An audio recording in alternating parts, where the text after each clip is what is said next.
ఈనాడు మీ శ్రమతో ఏర్పడే పెద్ద పెద్ద సినిమా నిర్మాతలు హీరోలు వాళ్ళ సినిమాల టికెట్ల ధరలు పెంచడానికి నా దగ్గరకు వస్తుంటారు. నేను నిర్మాతలకు చెప్పిన మరి పెంచిన దాంట్లో కొంతైనా కార్మికులకు వాటా ఉండాలి కదా అని. రాష్ట్ర ప్రభుత్వం సినిమా టికెట్ల ధరలు పెంచితే హీరోలకు ఆదాయం వస్తుంది, నిర్మాతలకు ఆదాయం వస్తుంది, కార్మికులకు మాత్రం ఒక్క రూపాయి కూడా అదనంగా రావడం లేదు. అందుకే ఈ వేదిక మీద నుంచి మీకు మాట ఇస్తున్నా, ఆ ఆదాయంలో 20% కార్మికులకు ఇస్తేనే రాష్ట్ర ప్రభుత్వం జీవో ఇస్తుంది.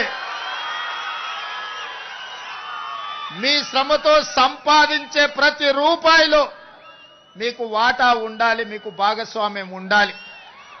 ఈ వేదిక మీద నుంచి మా అధికారులకు నేను ఆదేశాలు ఇస్తున్నా, రేపటి భవిష్యత్తులో ఎంత పెద్ద నిర్మాత అయినా, ఎంత ఇన్ఫ్లుయెన్షియల్ పర్సన్ అయినా రాష్ట్ర ప్రభుత్వం అదనంగా టికెట్ల ధరలు పెంచితే వచ్చే ఆదాయంలో 20% నా కార్మిక సోదరుల కుటుంబాలకు వెల్ఫేర్ ఫండ్ కింద వాళ్ళకు ఆ నగదు బదిలీ జరిగితేనే ఆ ఒప్పందం ప్రకారమే మా రాష్ట్ర ప్రభుత్వం జీవో ఇస్తుంది. ఈ నిబంధనలు నేను సవరిస్తానని చెప్పి ఈ సందర్భంగా కార్మిక సోదరులకు నేను మాట ఇస్తున్నా.